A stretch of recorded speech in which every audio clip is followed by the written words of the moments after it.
So today we'll be talking about Chapter 23, Section 2. We'll be talking all about the second New Deal, including programs extending federal aid, plans to stimulate the federal economy, and the exciting reality that a president was able to get reelected in the midst of the Great Depression, 7 years in. So how on earth did the American people continue to support a president in the midst of a Great Depression? So we'll talk about what's called a coalition, or the people who supported the Democratic Party and how that constituency grew throughout the process of the New Deal.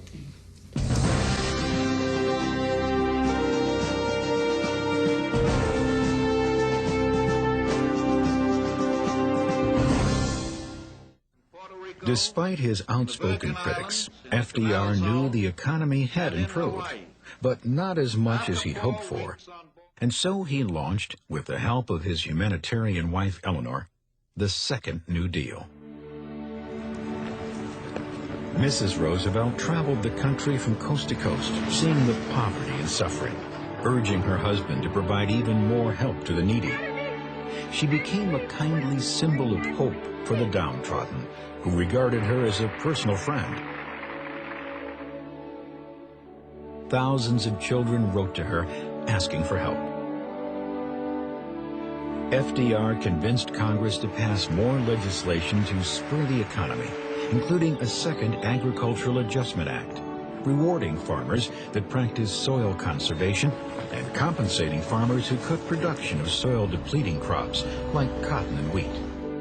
The Resettlement Administration loaned money to tenant farmers so they could buy their own land, and established camps for migrant workers. The second New Deal's most ambitious program was the WPA, the Works Progress Administration. The WPA created more than 8 million jobs from 1935 to 1943 for a great many unskilled workers and professionals. The WPA constructed 850 airports, built or repaired 650,000 miles of America's roads, sewed more than 300 million articles of clothing for the needy, and erected 110,000 libraries, schools, and hospitals. Artists, authors, and musicians found work in the WPA too, painting murals on public buildings, writing, performing, and composing. A National Youth Administration was also created to provide aid and part-time employment for students in need. The second New Deal also helped reform labor laws with the passage of the Wagner Act, which supported workers' rights to form unions, and the establishment of the National Labor Relations Board to prevent unfair labor practices. From 1933 to 1941, the number of union workers rose from 3 million to 8. Congress also passed the Fair Labor Standards Act, requiring minimum wages and maximum hours for workers. Despite the administration's pro-labor policies, strikes were prevalent and often led to violence. On Memorial Day 1937, 10 people lost their lives at the Republic Steel strike in Chicago. Perhaps the most important legacy of the second New Deal was the Social Security Act of 1935. For the first time, Americans over 65 years of age and their spouses had old age insurance. Jobless workers got unemployment compensation, and families with dependent children and the disabled received aid. In 1935, only about 30% of American farms had electricity, so Congress, with Roosevelt's urging, set up the Rural Electrification Administration. 10 years later, 45% of rural America had electric power.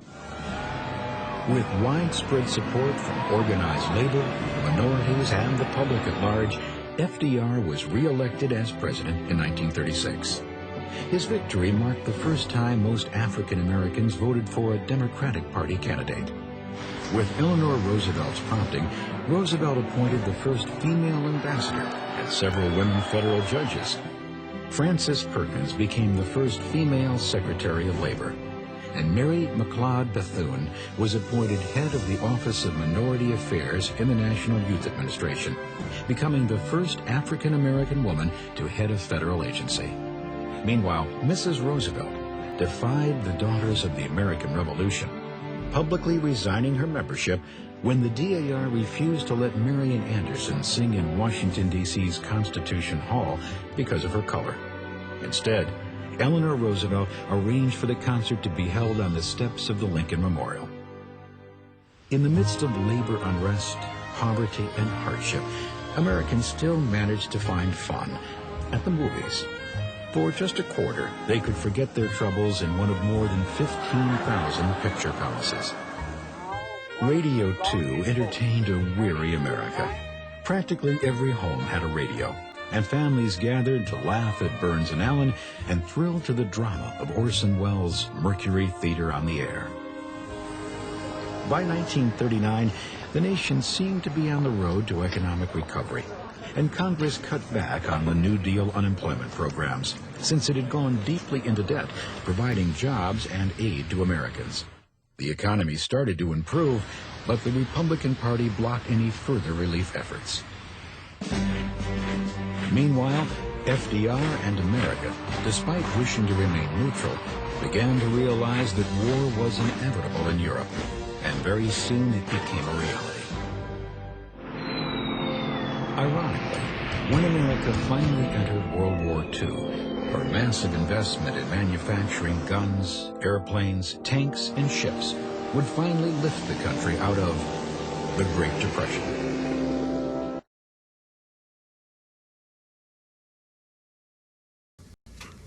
Now, by 1935, the economy had begun to show signs of recovery. Jobs were being created by the millions. Reform laws had been passed. Relief was being given to those who needed it most. However, the recovery was not as great as the president had been hoping.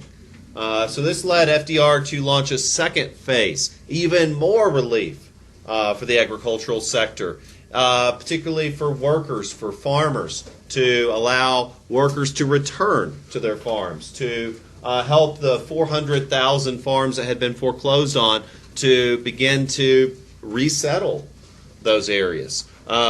Roosevelt's wife, Eleanor Roosevelt, one of the most famous first ladies in American history. She was very active in social reform.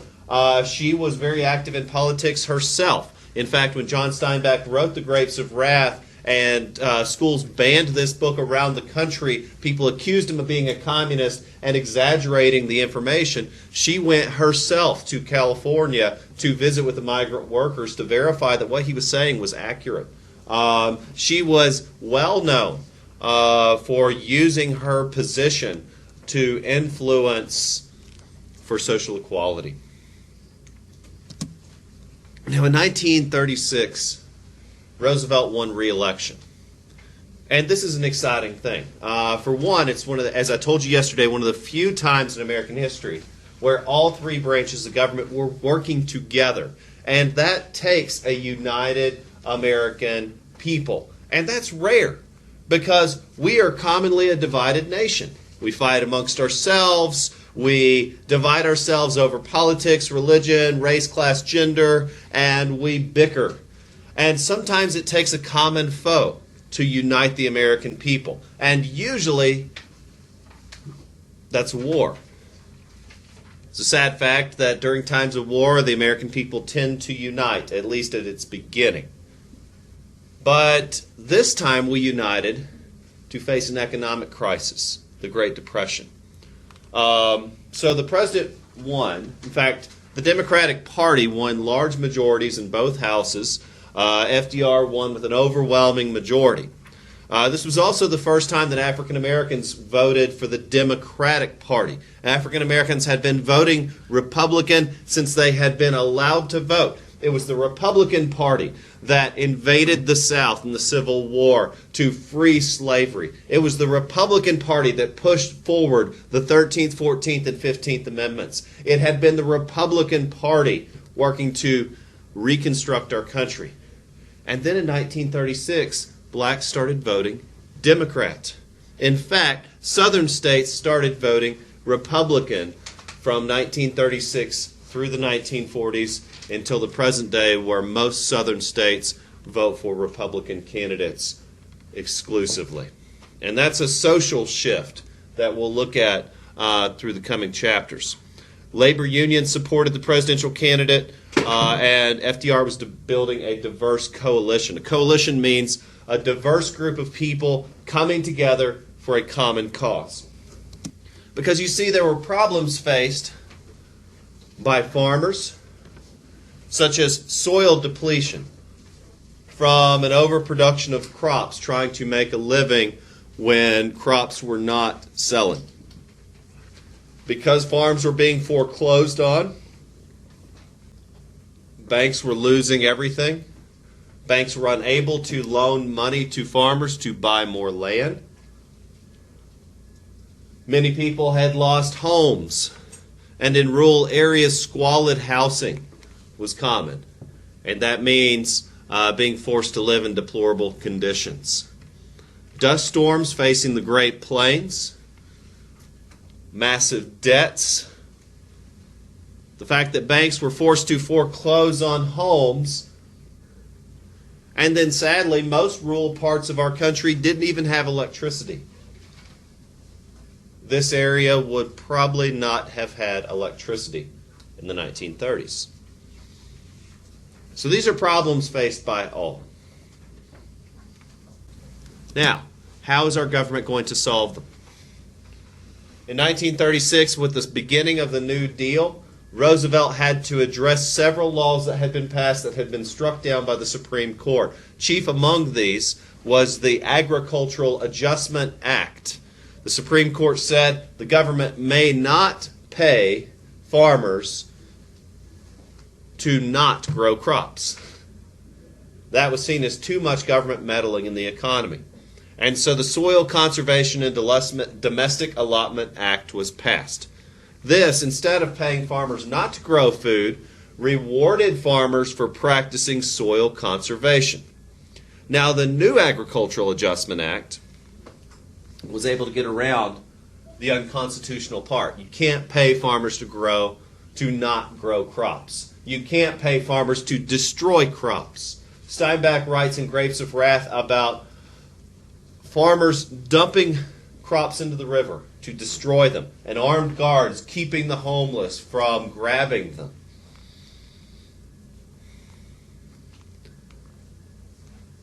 Now, the Resettlement Administration provided opportunities for small farmers to buy more land or displaced farmers to buy their homes back.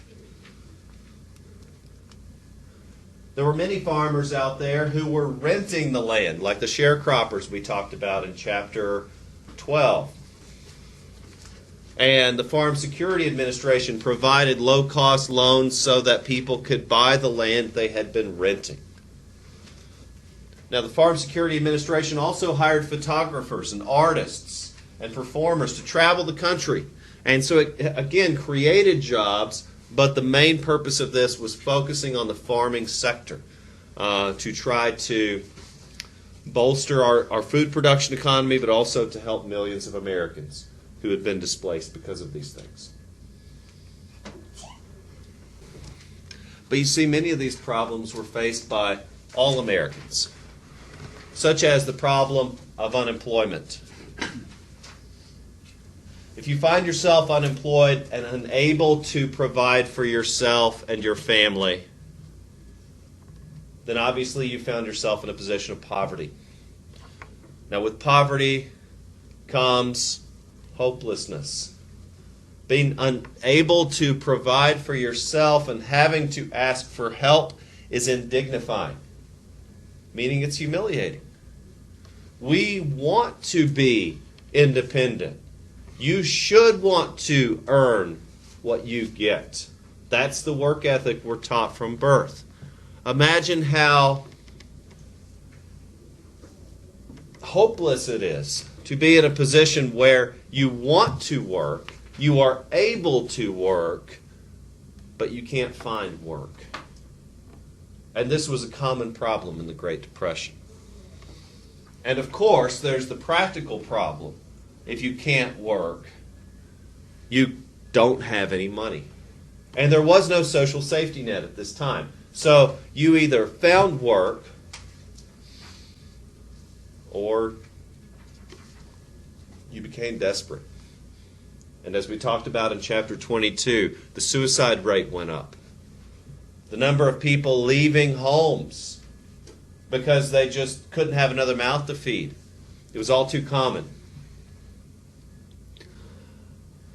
Men and women had to sit in bread lines all day simply to wait for a bowl of soup.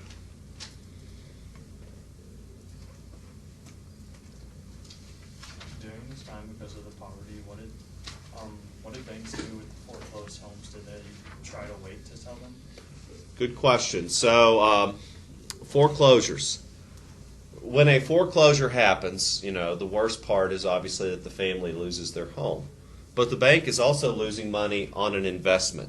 So when a bank loans you money to buy a home, they're loaning you that money and receiving it back with interest. So on a solid loan, they're expecting to make, 12, 15% on their return. Now it's a long-term investment, so they make many of these investments, but it relies on your ability to pay back the home with interest. If you foreclose, meaning if the bank has to come and take your home, what they'll often do is try to sell the home to regain their losses. These are called short sales. The bank needs to liquefy that asset so that they can free up those funds to make better investments in the future. And so what they will do typically is sell the home at a small loss, trying to recoup their losses. Now, during the Depression, what you were mentioning is if you're in a position where you can't sell that home, well, then the bank is losing money because that's an asset they're holding on to that can't be liquidated. So they have the choice. Either they can sell it for an extremely low price or they can try to ride it out. And just like any investment, that would depend on the wealth of the investor. And that would depend on how financially solvent that particular bank was. Depending on could they ride it out. Joe Kennedy, John F. Kennedy's dad, was able to ride out the Depression by buying up cheap stocks. Very same philosophy. So instead of selling, he was buying. He was buying up these cheap stocks that desperate companies and banks were attempting to liquefy. And they were all too willing to sell them at a very cheap price. So if you ever find yourself in an investment possibility, buy during a weak time in the economy because you can buy stocks cheaper. But of course, that requires the hope that the economy will bounce back. Yeah. If you go bankrupt, are stocks like property that can be used to try to repay your debts? So if you go bankrupt, all of your assets are liquidated and taken possession of by the bank. So all of your assets, anything worth money, would be taken over by the bank. It's not a good situation to find yourself in. I mean, bankrupt literally means you are left with nothing, but all of your debt is forgiven. It's a bad situation for the bank because you probably don't have enough assets to equal the value of your loan. And so they will lose money on you. And so it's advantageous to the bank to not foreclose on people.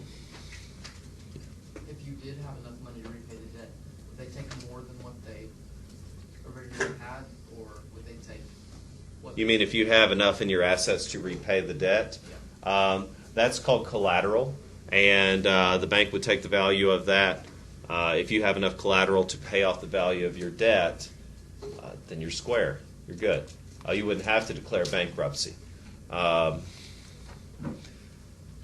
Yeah, so if you had assets exceeding the level of your debt, it would not make sense to declare bankruptcy. Yes. Is that like in the case of like Donald Trump? Where his Because like now, he started many businesses and then just like filed bankruptcy. and this is a confusing thing too. An individual may file for bankruptcy once during their life. Businesses may also file for bankruptcy, and there are different rules relating to businesses.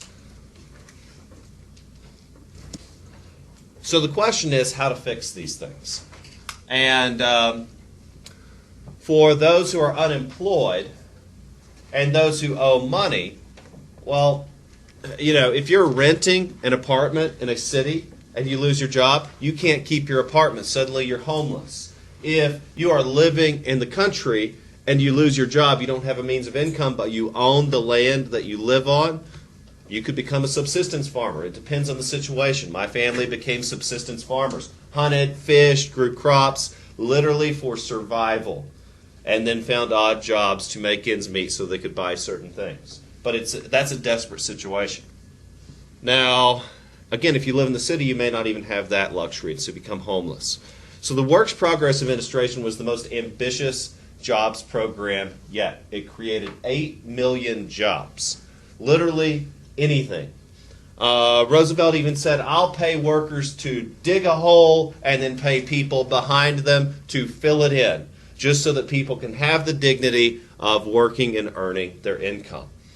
The WPA workers built everything from airports to roads to public buildings, employed people to sew clothing for the needy, employed writers, employed artists, employed performers, literally anybody and anybody to do anything. This is called improving the infrastructure of our country. Positive things. People have contract ideas. They can go to the government and they can begin working on them. The government can employ people in building roads. The Blue Ridge Parkway was created by groups like this during the Great Depression. The National Youth Administration was created particularly for young people so they could get jobs while they were in school, so that they could go back to getting an education. And in many cases, deals were made with students where they could work in exchange for their education. It was called work-study programs. Now, on to reform.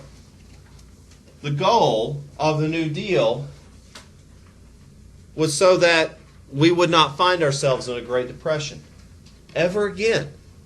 And many of the lessons that we learned from the Great Depression were applied to prevent the 2008 financial crisis from turning into another Great Depression, because it nearly was. So the National Industrial Recovery Act was struck down by the Supreme Court as unconstitutional. It was said that, it was too much government meddling in private enterprise, because it allowed the government to set maximum prices to control free trade. That was struck down as unconstitutional, and it was reintroduced as the National Labor Relations Act, more popularly known as the Wagner Act. This protects rights of workers to join unions.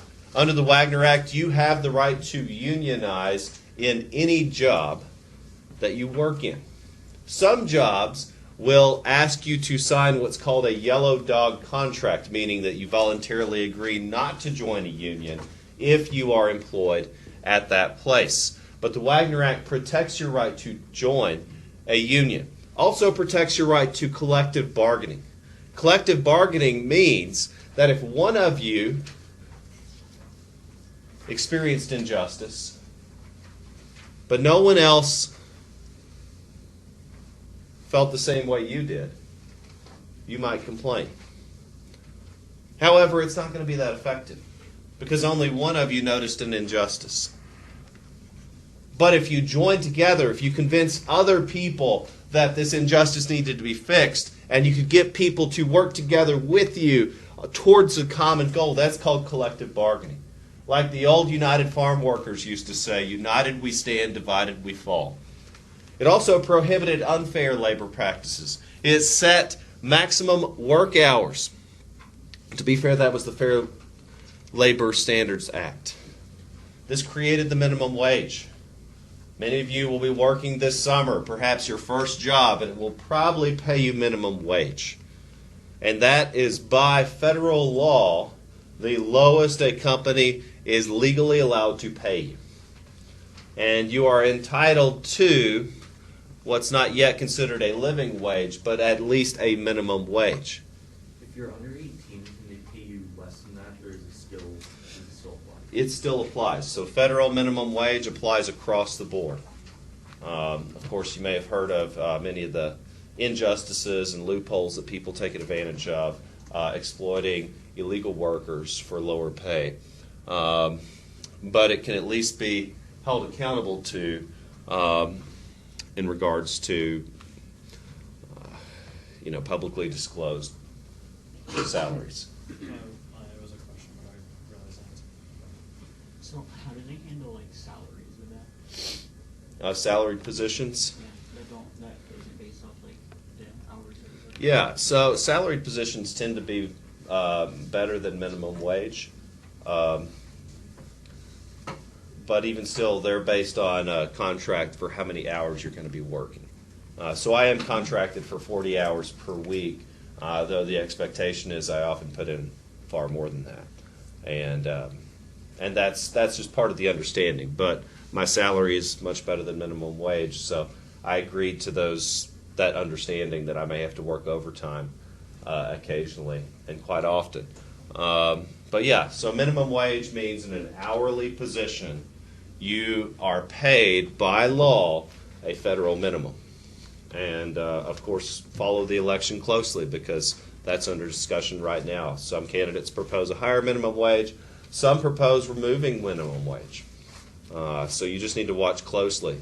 Right now it's $7.25, and that's like, I don't think they should remove it because when you're hired as a teenager, you're expecting to get minimum. Yes. So you have to like say the wage that you want. That can turn employers off. yeah, a minimum wage. It's an interesting debate, and we'll do a debate on minimum wage coming up soon. But the bottom line is that you know that you can get a job and be paid at least this minimum. And some candidates are arguing that minimum wage should be what's called a living wage. That if you work a full-time job, 40 hours a week, you should be able to not have to live on food stamps. And that's the push for the living wage. Yes. Yeah, go ahead. Okay, is minimum wage determined by state government or national? States may choose to raise it above the federal minimum, but the federal minimum is currently $7.25. That's what it is for North Yeah. Carolina. Yeah. I think it was Connecticut that made it $10 an hour. Yeah, LA is experimenting with 12, Oregon, I think Seattle tried 15. So, yeah, it's being tried in different places, but the movement for a living wage means that you should be able to, some believe that individuals should be able to work full time and not have to live on food stamps or welfare. They should be able to provide for themselves and their family. Yep. Brian. Do you know what candidates don't want any minimum wage offhand? Some of the GOP candidates I've heard calling minimum wage. I figured it was like I just didn't know which, like, do you know specifically? I'd have to look it up, but I have heard some of them call it. They've called it some very bad things. I don't remember exactly, but it's typically the conservative critique of this is it represents too much government control over private enterprise. Yes. So would it actually help to raise minimum wage? Because then when the higher jobs, they'd have to make their pay higher because people would have to be more qualified that. So then the jobs above that would get paid higher, and then everything gets more expensive. Like, would that happen, or would? Yeah, and that's another critique of minimum wage is that it contributes to inflation, meaning that if everyone gets paid more, then everyone will spend more, and prices of goods will go up, and that value actually goes down. I guess the other side. So on one side, people say it contributes to inflation. On the other, people say it hasn't kept up with inflation. So, for example, in most salaried positions, you get what's called a cost of living adjustment raise, meaning that money in 2008, when I started in North Carolina, was worth more than it is in 2016. That's just a fact of life, inflation. So to get a cost of living adjustment raise, that's not actually a raise, that's just saying, here's what you made in spendability in real dollars in 2008. We're going to try to match that because money is worth less than in what it was.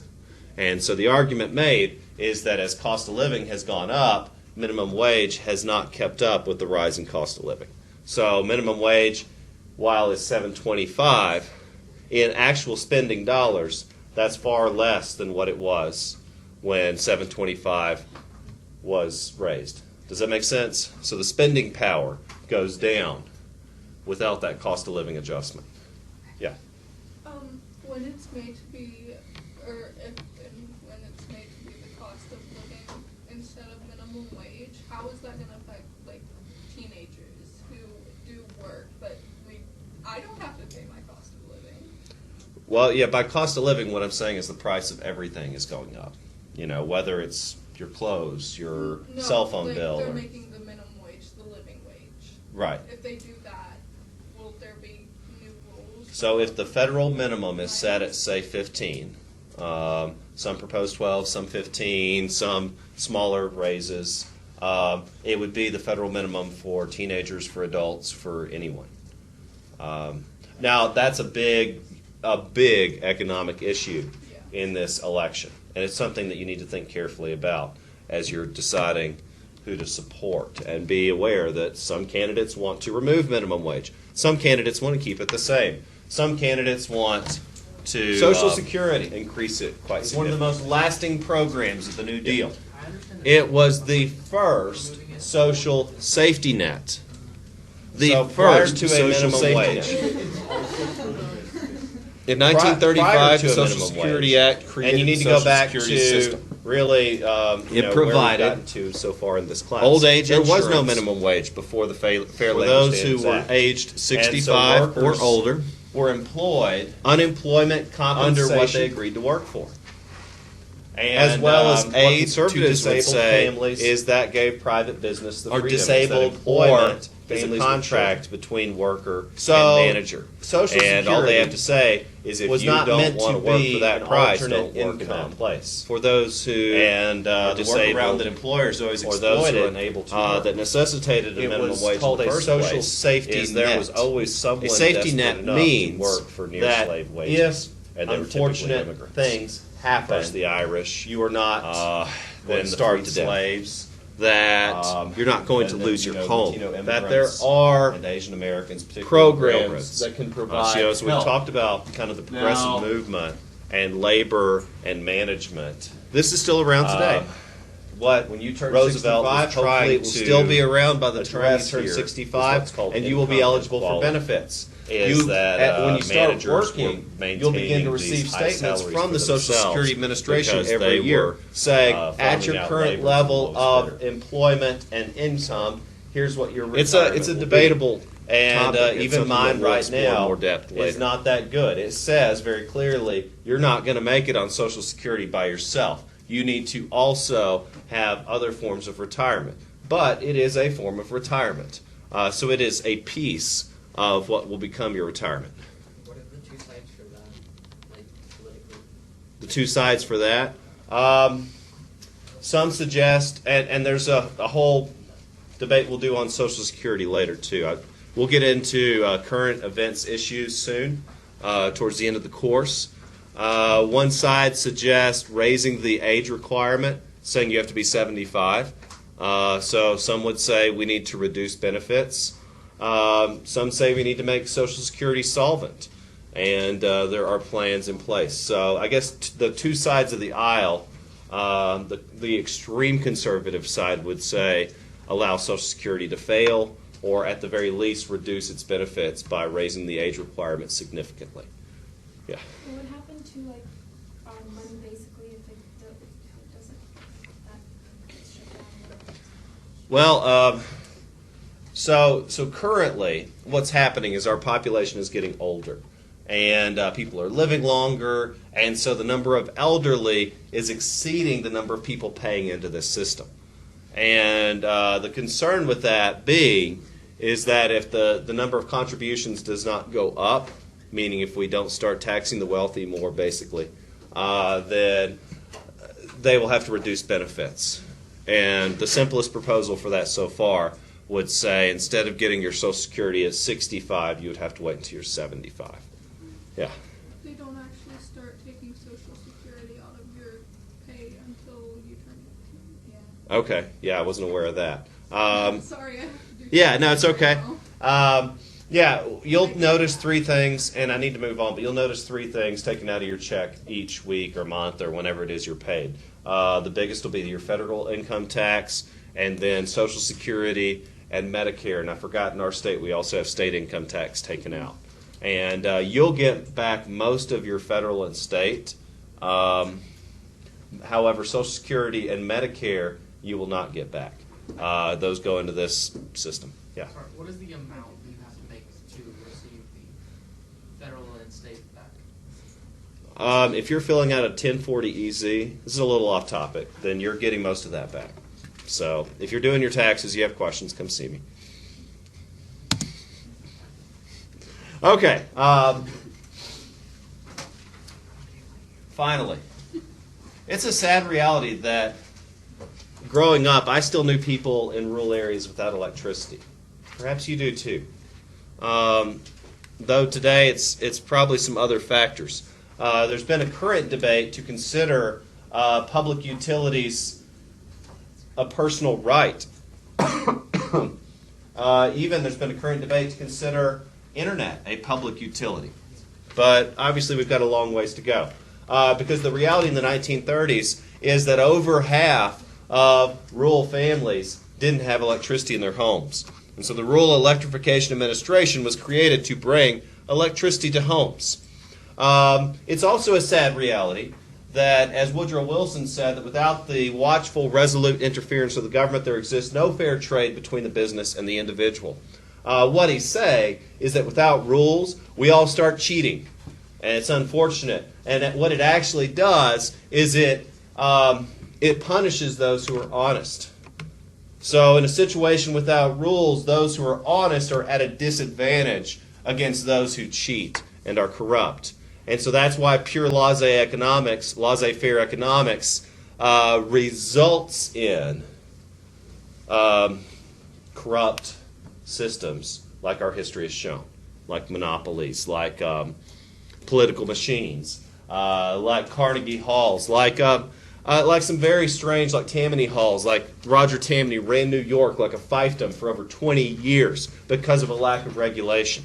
And because of a lack of regulation in public utilities, places providing electricity were charging exorbitant rates, meaning that most people could not afford simple things like electricity.